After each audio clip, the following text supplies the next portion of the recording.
Trump takes action to ban transgender women from women's sports. President Donald Trump took executive action Wednesday to deliver on a political issue central to his 2024 campaign, banning transgender women from competing in women's sports. Trump signed an executive order titled "Keeping Men Out of Women's Sports" at an afternoon signing ceremony in the East Room, surrounded by dozens of women and some young girls in athletic uniforms. With this executive order, the war on women's sports is over, the president said. The order is two-pronged, leaning on compliance with Title IX, which prohibits discrimination on the basis of sex in education programs or activities that receive funding from the federal government, as well as federal engagement with the private sector. Trump's latest measure comes as his administration has already sought to target transgender rights through executive action, some of which is already facing legal challenges. Ahead of the signing, a White House official said that the new action will take the opposite position on Title IX from the Biden administration, which established a rule that schools are violating Title IX when they ban transgender students from participating on sports teams. The Trump administration's position on Title IX, the official said, is if you're going to have women's sports, if you're going to provide opportunities for women, then they have to be equally safe, equally fair, and equally private opportunities, and so that means that you're going to preserve women's sports for women. Some critics of transgender athletes claim they have an unfair advantage in sports, but that's not what the research shows.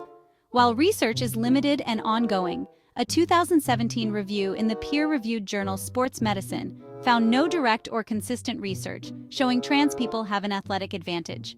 A more recent October 2023 review of the research concluded that sex differences do develop following puberty, but many are reduced, if not erased over time, by gender-affirming hormone therapy.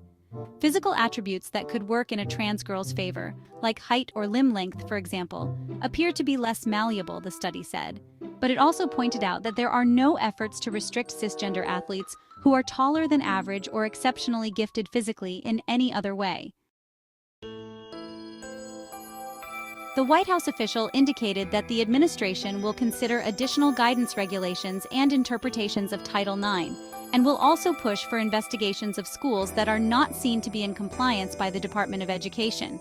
Schools that are not in compliance, the official later warned, are putting their federal funding in jeopardy vis-a-vis the U.S. government. Trump has been advocating for dismantling the Department of Education.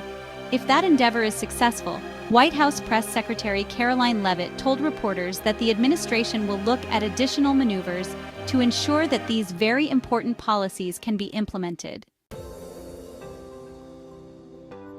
The Trump administration also believes it has a role to play with sporting bodies, the official said, and plans to bring sporting organizations to the White House to listen to the stories of female athletes and their parents.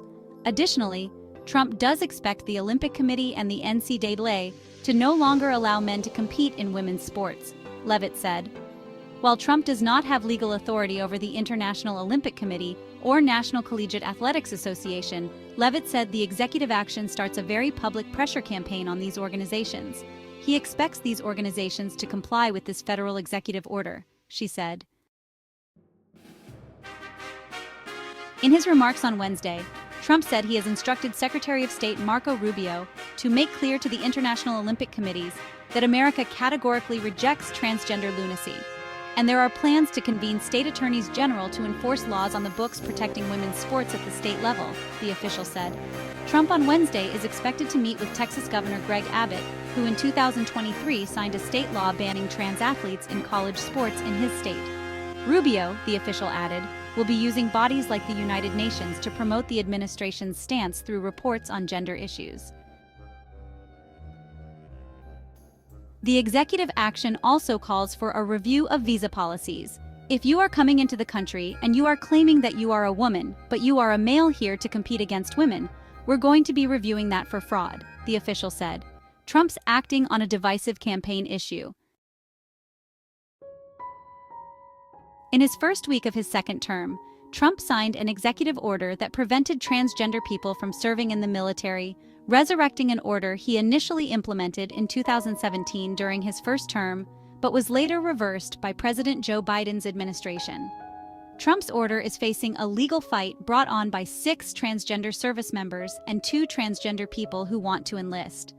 Another order Trump signed sought to have transgender women detained in federal facilities be housed in men's facilities. 3 transgender women housed in women's facilities sued over the policy, and a federal judge earlier this week blocked the Trump administration from enforcing it. In the closing months of the campaign, Trump and his allies poured millions into television ads attacking then Vice President Kamala Harris over her past support of certain rights for transgender people. A message spread during nationally televised NFL games, college football broadcasts, and in battleground states. Republicans up and down the ballot spent staggering sums on TV ads on the issue, despite most voters saying it's a topic that wasn't a top priority for them in the 2024 election. Trump, for example, repeatedly invoked Imani Khalif, an Algerian female Olympic boxer that he baselessly said transitioned into manhood. Even before launching his 2024 presidential campaign, Trump escalated his rhetoric against the LGBTQ community, specifically transgender Americans, in ways that he largely avoided in the lead-up to his 2016 win and throughout his 4 years in Washington.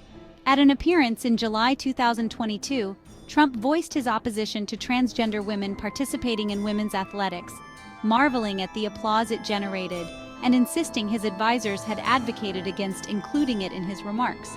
They said, "Don't do it," Trump said, "and it gets the biggest hand. It's crazy." Critics have said Trump seeks to shape policy around an issue that does not exist on a large scale. Out of the approximately 510,000 athletes who compete across the NCAA, fewer than 10 are known to be transgender, NCAA President Charlie Baker told a Senate panel last year.